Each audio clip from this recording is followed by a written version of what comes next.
Hello everyone, स्वागत है आप लोगों का। आज हम लोग बिहार स्पेशल टीचर का एग्ज़ाम 29 जनवरी को हुआ था। उसका हम लोग आज आंसर देखेंगे। बिल्कुल सटीक आंसर है। आप लोग देखिए आप लोग का कितना सही हुआ है। आप लोग इसको मिलाइए और अपना आंसर चेक कर लीजिए। तो आइए शुरू करते हैं। हम लोग पार्ट 1 देख रहे हैं। पार्ट 1 इंग्लिश है और इसमें हम लोग देखते हैं। पहले आपका ये पैसेज है, इसको पढ़ के इसका आंसर देना था। आप लोग इसका आंसर मिलाइए। हम लोग आगे डिटेल डिस्कशन करेंगे। अभी आप लोग सिर्फ इसका आंसर देख लीजिए। तो क्वेश्चन नंबर 1 का आंसर हो जाएगा 3 और क्वेश्चन नंबर 2 का आंसर हो जाएगा 3। क्वेश्चन नंबर 3 का आंसर हो जाएगा 2 और फिर क्वेश्चन नंबर 4 हो जाएगा। 4 का आंसर हो जाएगा ई, इनमें से कोई नहीं। 5 का आंसर ई हो जाएगा और 6 का आंसर हो जाएगा 6 का आंसर हो जाएगा बी और 7 का आंसर हो जाएगा सी। 7 का आंसर सी हो जाएगा और फिर हम लोग देखते हैं 8 नंबर। 8 का आंसर भी आपका सी ही होगा। और फिर हम लोग आगे देखें तो आगे है आपका 9 नंबर। 9 का आंसर हो जाएगा सी। इसका सी सही है। अगर आप लोग सी मारे हैं तो आप लोग का ये सही होगा। और अगर 10 नंबर का बात करें तो 10 का आंसर हो जाएगा आपका डी। डी इसका सही आंसर है 10 का। और 11 का आंसर हो जाएगा ए। बहुब्रीहि समाज तो ये बिना पानी यानी ए सही होगा 11 का। और अगर 12 नंबर का बात करें तो 12 का आंसर हो जाएगा सी। और अगला देखिए 13 का आंसर हो जाएगा ए। गंगा का पर्यायवाची नहीं है यानी 13 का ए अवतरणी गंगा का पर्यायवाची नहीं है। 14 का बात करें तो 14 का आंसर हो जाएगा ए। 14 का ए हो जाएगा। और 15 का बात करें तो 15 का हो जाएगा बी।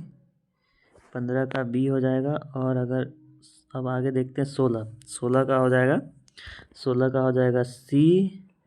16 17 का देखिए। अगर आप लोग 17 का देखेंगे तो 17 का आंसर हो जाएगा 17 का हो जाएगा बी। 17 का बी। 18 का हो जाएगा 18 का हो जाएगा ए। शुद्ध वाक्य के बारे में पूछा था तो आपका आंसर हो जाएगा ए। 18 का ए। अब फिर 19 से लेकर के 23 तक वो आपको गद्यांश है। इसको पढ़ कर अब हिंदी आ गया। अच्छा, गद्यांश है उसको पढ़ के आंसर देना है। तो अब 19 हो जाएगा तो आपका 19 का आंसर होगा ए।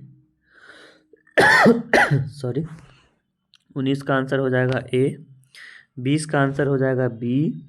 21 का आंसर हो जाएगा सी। 22 का आंसर हो जाएगा ए। 23 का आंसर हो जाएगा ए। अब अगर हम लोग 24 की बात करें तो 24 का आंसर हो जाएगा बी। 25 का आंसर हो जाएगा डी। 25 का आंसर हो जाएगा डी। 26 का आंसर हो जाएगा सी। 27 का आंसर हो जाएगा ए। 28 का आंसर हो जाएगा बी। 29 का आंसर हो जाएगा बी। 30 का आंसर हो जाएगा सी। और फिर हम लोग आगे देखें 31। अब यहाँ से जनरल स्टडीज शुरू हो गया है। अब हम लोग इसको थोड़ा डिटेल में एनालिसिस करेंगे। तो 31 नंबर क्वेश्चन है, निम्न में कौन नदी गंगा की सहायक नदी नहीं है? निम्न में से कौन नहीं सॉरी निम्नलिखित में कौन गंगा नदी की सहायक नदी है? ऐसा कौन है आपसे पूछा है। तो इसमें सोन गंगा की सहायक नदी है। बाकी पूर्णा और शिवनाथ, ये शिवनाथ तो महानदी की सहायक नदी है और पूर्णा गोदावरी की सहायक नदी है। तो इसलिए आपका आंसर हो जाएगा ऑप्शन ए, 31 का ए। और 32 का बात करें, हाथरस निम्नलिखित में किस राज्य में स्थित है? तो इसका आंसर हो जाएगा बी, उत्तर प्रदेश। और 33 का बात करें तो निम्नलिखित में कौन मानव निर्मित संसाधन है? तो 33 का आंसर हो जाएगा ए, तकनीक, क्योंकि सौर ये प्राकृतिक है। सॉरी, और ये जो सी दिया गया लो अयस्क ये भी प्राकृतिक ही है। तो इसका 33 का आंसर हो जाएगा ए। 34 की बात करें तो 34 का आंसर हो जाएगा आपका सी।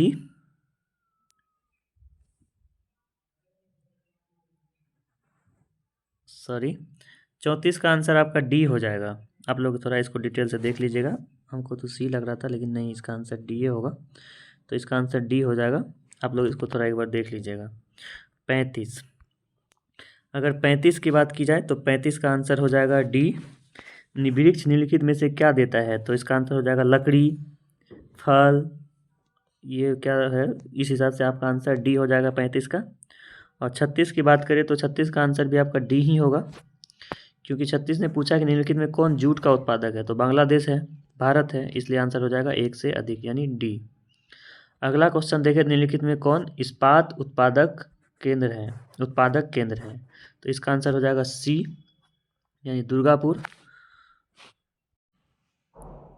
अब हम लोग देखेंगे 38 नंबर, तो 38 का आंसर हो जाएगा निम्नलिखित में किस दशा में किसी प्रदेश की जनसंख्या स्थिर रहती है, तो इसका आंसर हो जाएगा ऑप्शन बी, एक समान जन्म दर एवं मृत्यु दर। एक समान जन्म दर एवं मृत्यु दर रहने से जनसंख्या स्थिर रहती है। 38 हो गया। अब देखेंगे हम लोग 39, तटीय वन का उदाहरण, तो इसका आंसर हो जाएगा इनमें से कोई नहीं, क्योंकि तटीय वन तो तटों पे ही पाई जाती है, जो समुद्र के किनारे आपको पता है बिहार है नहीं, ये सारी जगह बिहार के ही है, तो आंसर इसका इनमें से कोई नहीं होगा। वन महोत्सव मनाया जाता है, ये वानिकी के प्रोत्साहन के लिए वन महोत्सव मनाया जाता है, तो 40 का आंसर हो जाएगा ए। निम्नलिखित में कौन बिहार का एक बौद्ध पर्यटन केंद्र है, तो इसका आंसर हो जाएगा वैशाली। अभी हाल फिलहाल में वैशाली को पर्यटन स्थल के रूप में विकसित किया जा रहा है, ये बौद्ध आधारित पर्यटन ही है। अब निम्नलिखित में 42 नंबर, निम्नलिखित सागरीय पोताश्रयों में कौन बिहार को सेवा देता है, तो इसका आंसर हो जाएगा इनमें से कोई नहीं। बिहार को अगर ऑप्शन में कोलकाता या कांडला रहता तो हम लोग मार सकते थे, पर यहाँ पे वैसा ऑप्शन है नहीं, तो इसका आंसर ई हो जाएगा। अब देखते हैं हम लोग 43 है, निम्नलिखित में कौन खुदाई खिदमतगार संगठन का संस्थापक था, तो इसका answer Khan Abdul Gaffar Khan, option A हो जाएगा इसका आंसर। 44 देखिए कि किस वायसराय काल के दौरान यूरोपीय सैनिकों ने भारत में तथाकथित श्वेत विद्रोह किया था, तो इसका आंसर हो जाएगा लॉर्ड रिपन, ऑप्शन बी। आगे देखते हैं कि अगला क्वेश्चन पॉलिटी से है, संविधान सभा की पहली बैठक कब हुई थी, तो इसका आंसर हो जाएगा ऑप्शन ए, 9 दिसंबर 1946 को संविधान सभा की पहली बैठक हुई थी। इसके अस्थायी अध्यक्ष डॉक्टर सच्चिदानंद सिन्हा बने थे, आप लोग तो पता होगा। चौरा चौरी घटना कब हुई थी, 1922 में, 4 या 5 फरवरी 1922। और अगला देखते हैं 47 नंबर, पंजाब केसरी के नाम से जाना जाता है, तो इसका हो जाएगा लाला लाजपत राय, ऑप्शन बी। आगे देखते हैं भारतीय राष्ट्रीय सेना यानी इंडियन नेशनल आर्मी, इसका गठन 1942 में कैप्टन मोहन सिंह द्वारा सिंगापुर में किया गया था। आप लोगों को पता होगा 1943 में इससे सुभाष चंद्र बोस जी जुड़े थे। 49 नंबर देखते हैं, गदर पार्टी के संस्थापक कौन थे, तो लाला हरदयाल, 1913 सैन फ्रांसिस्को में उसका स्थापना किया गया था। कामागाटा मारू घटना के बारे में आप लोग पढ़े होंगे, इसका आंसर हो जाएगा ऑप्शन सी, 1914। और 51 नंबर की बात करें तो राष्ट्रीय मांग के रूप में स्वराज सबसे पहले किसके द्वारा दिया गया था, तो इसका आंसर हो जाएगा ऑप्शन ए, दादा भाई नौरोजी। सॉरी, आप लोग 51 हम लोग देख लिए हैं। अब हम लोग देखेंगे 52, इंडियन इंडिपेंडेंट लीग की स्थापना किसके द्वारा की गई थी, इसका आंसर हो जाएगा ऑप्शन ए, रास बिहारी बोस। और अगर 53 की बात करें तो 1916 का वार्षिक कांग्रेस अधिवेशन कहाँ हुआ था, तो ये लखनऊ में हुआ था, जो ऑप्शन में है नहीं, तो इसका आंसर हो जाएगा ऑप्शन ई, इनमें से कोई नहीं।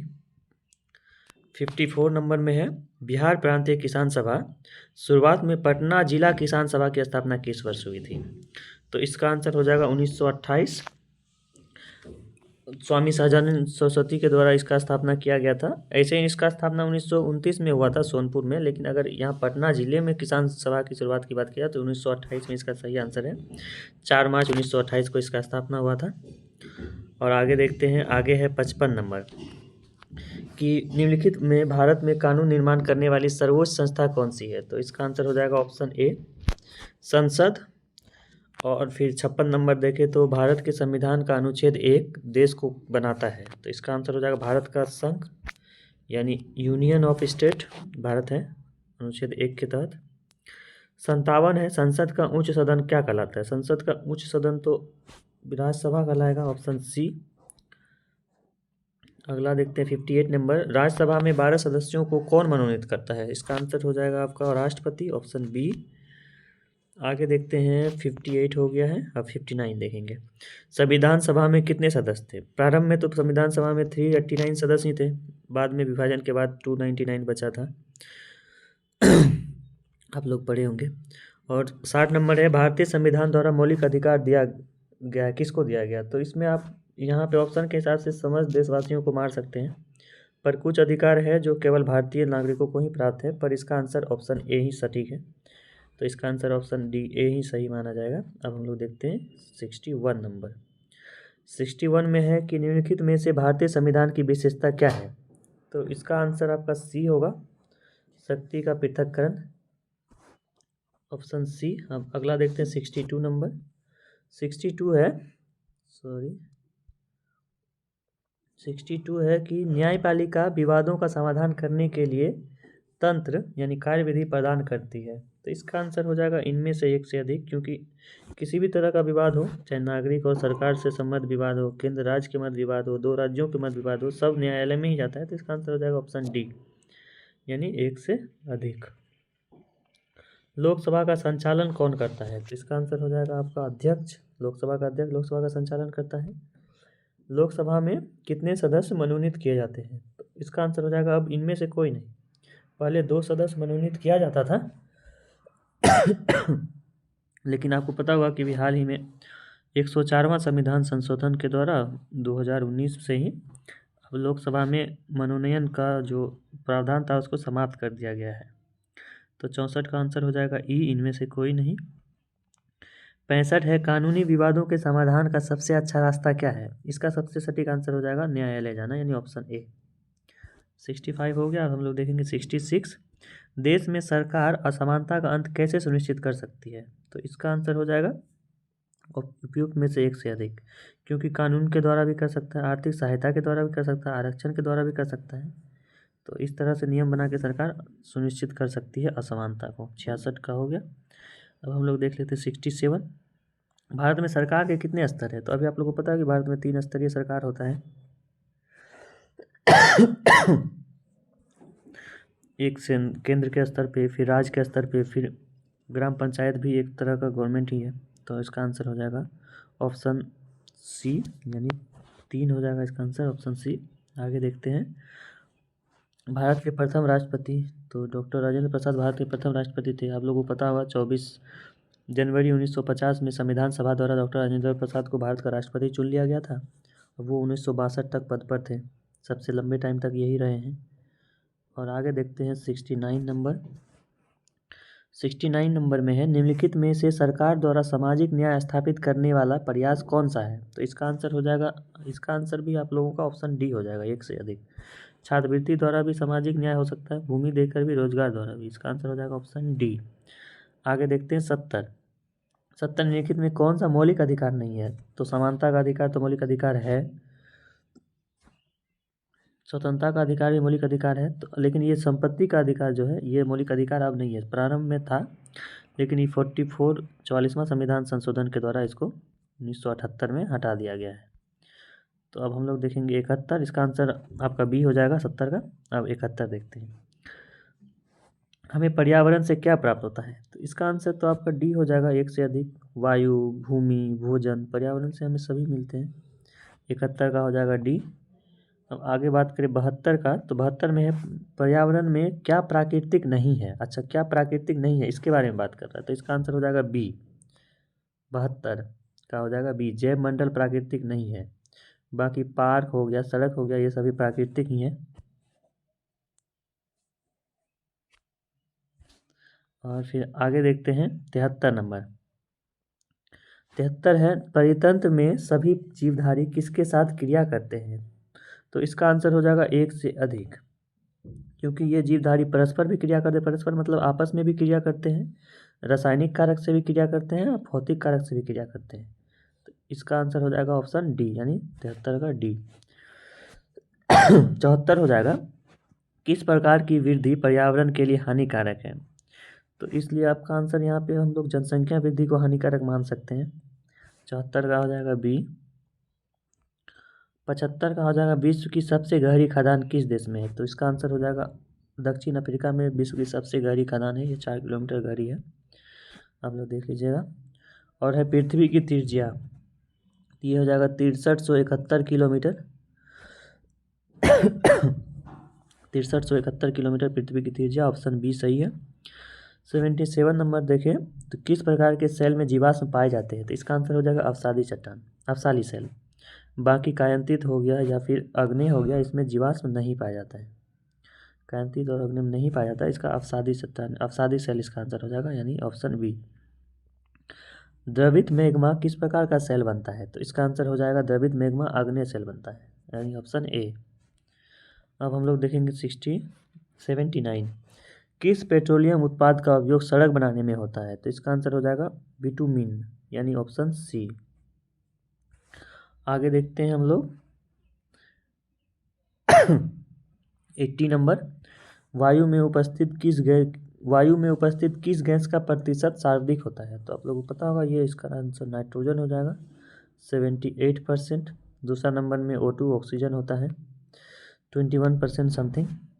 आगे देखते हैं 80 नंबर 81, निम्न में कौन सा तेल उत्पादक पौधा है? तो इसका आंसर हो जाएगा नीम तेल उत्पादक पौधा है, बाकी नहीं है। बबूल चंदन से लकड़ी प्राप्त होता है। किसकी क्रिया से ह्यूमस बनता है? तो ह्यूमस बनाने की क्रिया सूक्ष्म जीवों के द्वारा संपन्न की जाती है, यानी ऑप्शन हो जाएगा इसका सी आंसर सही है। और 82 की बात करें, विश्व पर्यावरण दिवस, ये बहुत अच्छा क्वेश्चन है। विश्व पर्यावरण दिवस 5 जून को मनाया जाता है।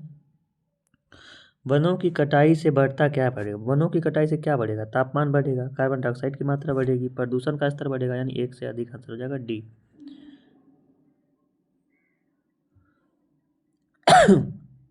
वनों की कटाई से बढ़ता है, इसका answer D.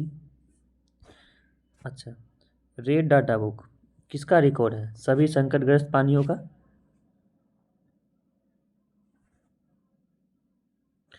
Red data book किसका रिकॉर्ड है? सभी संकटग्रस्त प्राणी का, जीवाश्म का, सभी संकटापन्न पादप का, यानी इसका आंसर हो जाएगा आपका ए भी सही है और सी भी सही है, इसलिए इसका आंसर हो जाएगा option D.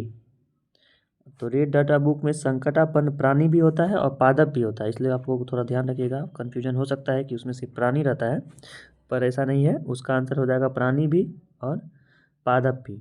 Red data book में दोनों के बारे में रिकॉर्ड रहता है, तो इसका आंसर हो जाएगा ऑप्शन डी। आगे देखिए, राष्ट्रीय उद्यानों में प्रतिबंधित होता है। राष्ट्रीय उद्यानों में चराना भी प्रतिबंधित होता है, पौधे औषधि एकत्र करना भी, ईंधन लकड़ी, मतलब कोई भी मानवीय व्यवहार वहाँ पर नहीं किया जाता है। इसका आंसर हो जाएगा डी। और आगे देखते हैं 87। अब यहाँ से आप लोगों का रीजनिंग शुरू हो गया होगा, हम लोग आंसर बता देते हैं। आप लोग इसको बनाए होंगे, सॉल्व करेंगे तो वीडियो लंबा बन जाएगा। आप लोग इसको सॉल्व कीजिएगा, आंसर मिला लीजिएगा। तो अब है 87 का आंसर हो जाएगा ऑप्शन बी।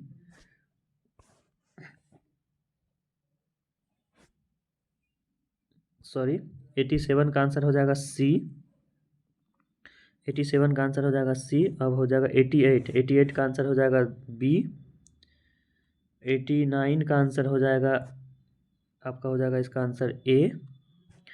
89 हो गया। अब 90 का आंसर हो जाएगा ए। आप लोग इसको सॉल्व किए होंगे। 90 का आंसर हो जाएगा ए। 91 का आंसर हो जाएगा ए। 92 का आंसर हो जाएगा सी, यानी 153। 93 का आंसर हो जाएगा आपका सी। 94 का आंसर हो जाएगा सी। 95 का आंसर हो जाएगा ए।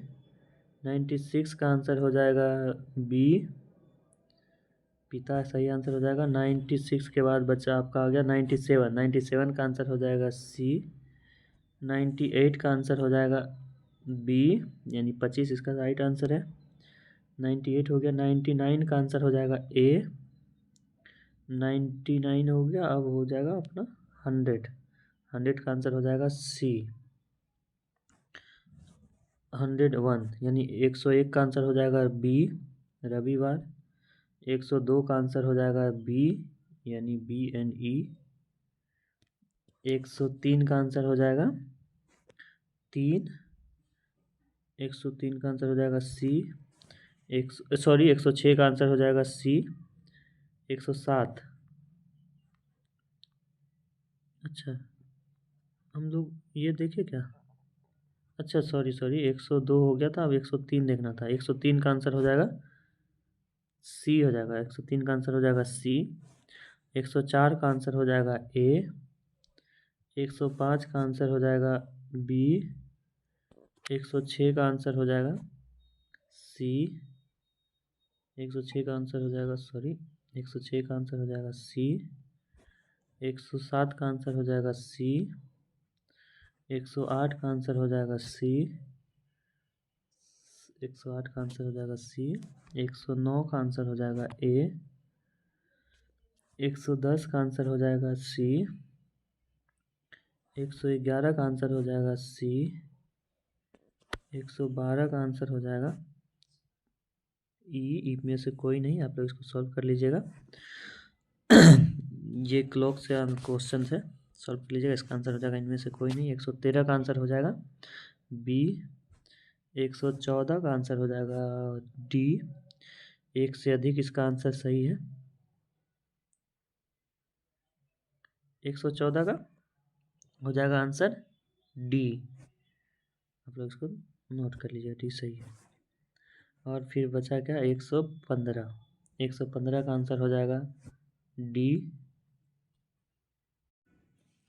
115 का 115 का हो जाएगा सी। 116 का हो जाएगा ए।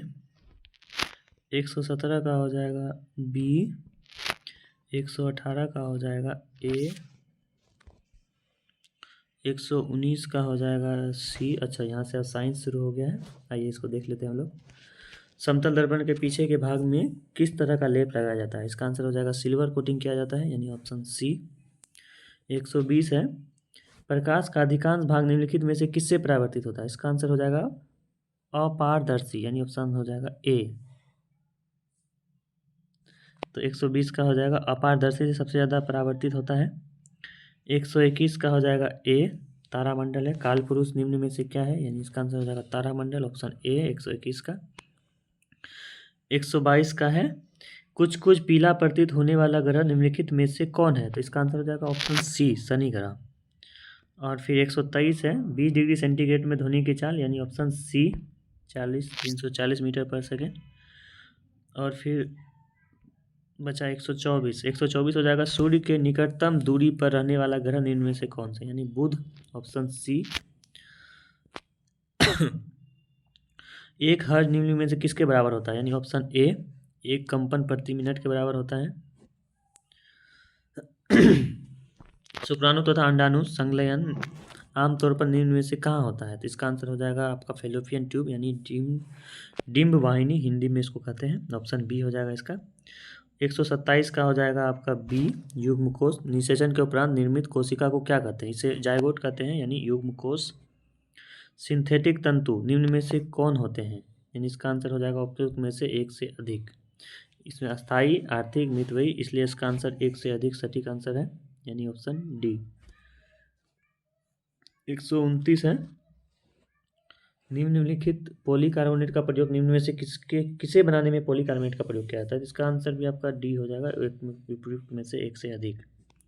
130 हो जाएगा, निम्न में कौन थर्मोसेटिंग प्लास्टिक है? यानी इसका आंसर हो जाएगा आपका ऑप्शन सी। पॉलीमर के छोटे छोटे इकाइयों से बनते हैं, इसे क्या कहते हैं? जिन्हें कहा जाता है, आपका हो जाएगा इसका आंसर मोनोमर, ऑप्शन ए। रासायनिक उर्वरक द्वारा निम्नलिखित में कौन मृदा को प्राप्त नहीं होता है? इसका आंसर हो जाएगा ऑप्शन ए। बाकी सब तो आपको पता है रासायनिक उर्वरक में होता है।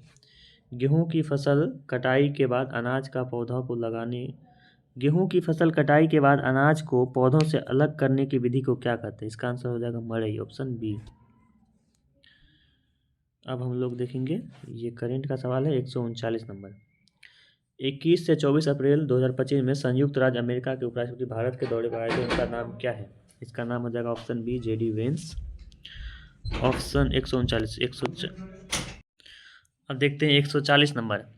हैदराबाद में आयोजित 72वीं मिस वर्ल्ड प्रतियोगिता में मिस वर्ल्ड का पुरस्कार जीतने वाली ओपल सुजाता चुआनसरी किस देश की है? तो इसका आंसर हो जाएगा थाईलैंड की, ऑप्शन ए। ये है, भारतीय संसद के मानसून सत्र 2025 में बिहार की मतदाता सूची से हटाए गए नामों को लेकर विचार रखे गए। यह भारतीय चुनाव आयोग की किस प्रक्रिया से संबंधित है? इसका आंसर हो जाएगा SIR, स्पेशल इन्वेस्टिव रिवीजन। आगे देखते हैं हम लोग 143 नंबर। मई 2025 में जन स्वराज पार्टी के राष्ट्रीय अध्यक्ष कौन थे? यह श्री प्रशांत किशोर जी थे।